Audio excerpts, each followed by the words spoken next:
Hi, welcome to Devil May Cry 4. So, you may have seen in the news a couple of days ago that DMC Devil May Cry, or Devil May Cry DMC, I forget which way around it is coming out pretty soon. And Steam had a pre-order offer on, which got you Devil May Cry 4 and Devil May Cry 3 Special Edition. And I remember playing this. I really liked Nero, not the character. The character's kind of an emo ass. But, emo arse, I should say. I'm English, arse. And he is just a bit moody and but I really like the way he fights. So I thought I'd just pick it up and play through it again to just enjoy it a little bit. It was always a fun game. Obviously, it's a standard fighter. I'm just going through this. This is my second playthrough. The first one I was poking in all the corners and it took forever. But there's a little gold orb up in that hole that I just went in, and then I failed to climb this bridge very effectively or jump that gap. But then through here, and there are some monsters. Here we go. And these monsters are kind of cool. They are like these patchwork quilted aliens. Aliens? I don't know. Patchwork quilted demons. And they've got blades for arms. And the basic combo is Y, at least for Nero. Dante's a lot more confusing because you use the D-pad to switch out his weapons.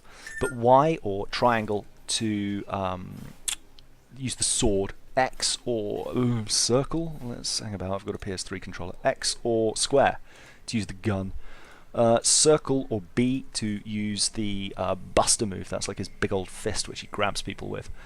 And also to grip stuff. We'll get to that in a second. And then A or X is jump. And then you've got the right bumper, which I guess is probably R1, I don't really know. But that locks onto bad guys. And then the L trigger kind of revs his sword. He's got like this weird chainsaw sword. But we're about to get an upgrade to his fist. He's got like this demon fist, so he's not quite human. So the general premise is it's like a big old fighter, right? So it's kind of slick. You've got to learn all the different monsters' animations and learn how to counter them effectively and dodge out of the way. And I honestly don't remember if there's like a dodge button in this, or a counter, or if you block an attack. In the intro sequence, mission 1, which I skipped because that really is just the most basic of tutorials where you beat the nonsense out of Dante. You learn how to evade by like pushing the left stick and jumping at the same time. But we just got the death grip upgrade, and now I can grab stuff, so you'll see me fail to grab this for a little bit. And you can also stand on the blue markers on the floor now, like this one and the one we did before, and then hit the Buster button and you'll kind of jump across like that. There's also secret missions scattered around. So here is secret mission number 1. Annihilation, and all you got to do is kill all the demons within the time limit. And I got into this one quite quickly, and time sort of slowed down, which was intriguing. I don't know what was going on there. But the basic idea is, you'll see on the right, Deadly Carnage! You get a rank as you fight, and the little green bar fills up for different moves that you do. And if you vary them and mix them up a bit, you get increased score. And the idea is you want to get as high a rank as possible. And at the end of the mission, you'll be ranked on time, orbs found, and style. And the style is basically dependent on points. There we go, atomic. And then that you can get a rank from D to S, and it goes D, C, B, A, S, possibly triple S, I forget. But it's a fun kind of insane fighter. My favourite in this type of game was Bayonetta. I don't know if I mentioned that already, but I'm going to go off on a rant about Bayonetta for a bit.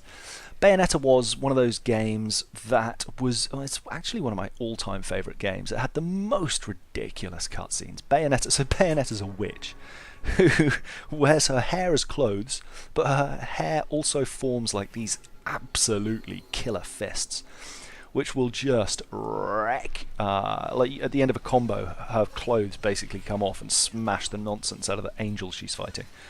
And it's a really interesting play on Christian mythology from a Japanese viewpoint, where the angels are basically the bad guys. And then you can enter witch time by executing a successful counter where everything slows down and you just kick the nonsense out of stuff. But back to Devil May Cry. I'm kind of hankering for some Bayonetta now. Maybe I'll grab that, see if it's on Steam. Anyway, back to Devil May Cry. I've only unlocked the very most basic moves at the moment. The currency is red souls and proud souls. And you can see my red souls on the top right, and you get those for killing monsters. So there, smoosh, there are some red souls. And also for, they're just lying around the level, you'll see. Sometimes I find them when I smash things up, or in corners, or just tucked out of the way.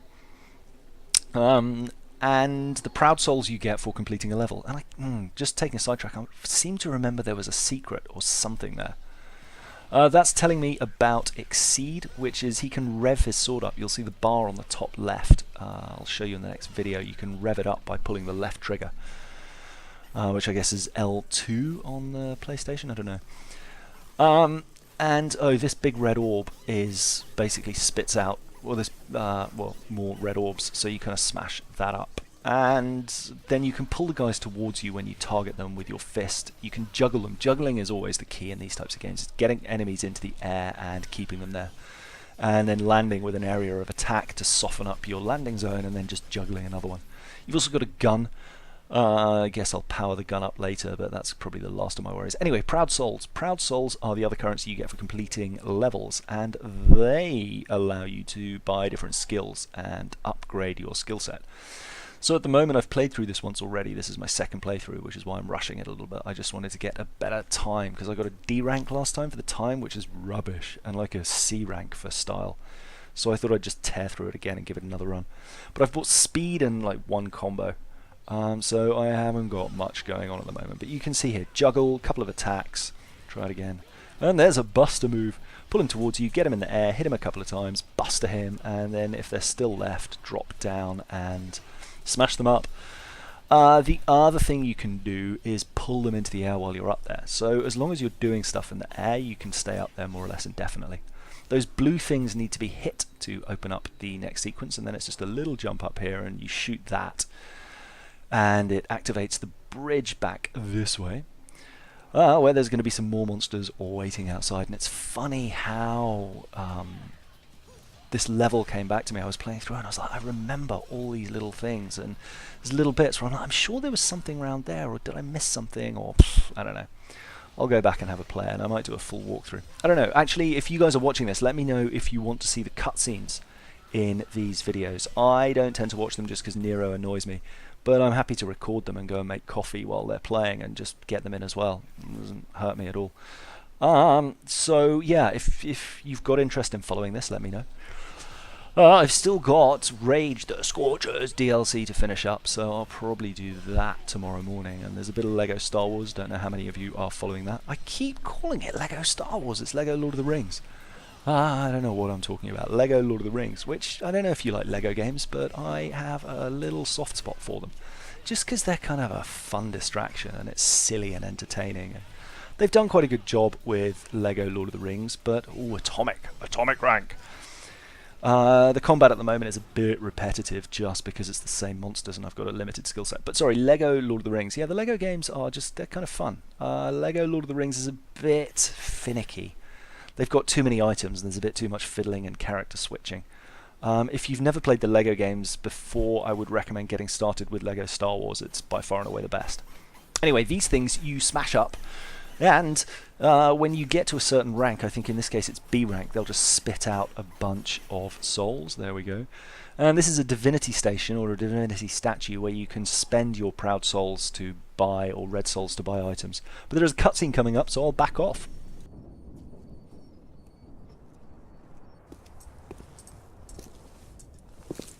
Let me guess. More demons.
Fire's bad for the complexion.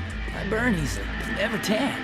When I came to this world 2,000 years ago, there was no such human as the likes of you. Wanna make it another 2,000?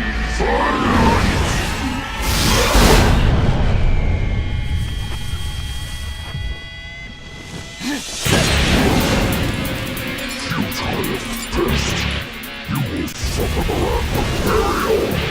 I, the conqueror of the fire hell.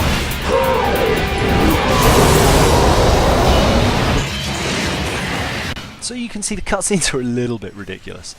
This guy, you basically grab his head and it'll pull you up and then smash him up while you're up there, and you can also use that mechanism to dodge his attacks, although I kind of failed to do so pretty convincingly. I remember once I'd kind of skilled up massively, I got pretty good at smacking this guy up, and when he goes down like this in a second, you can totally buster him. Here, come on, I can do it. There we go. Smoosh! So these big bosses are kind of funny. Once you work out their technique, they're actually pretty easy, but having said that, I just got blown up in the face. I think that's the point at which you need to run away and shoot him to keep your combo going. But he's going down pretty quickly. This guy's pretty weak, especially in normal mode. But yeah, it's like all these kind of slick fighting games. I don't even know what genre to call this. Fighting, I guess.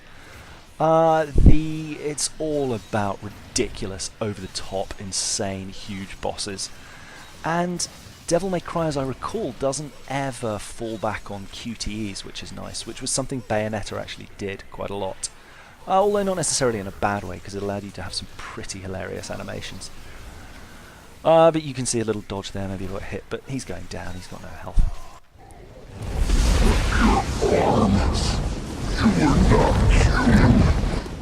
Don't ask. Damn thing drives me crazy, though. You are just like he was. And he would be? I must restore my power.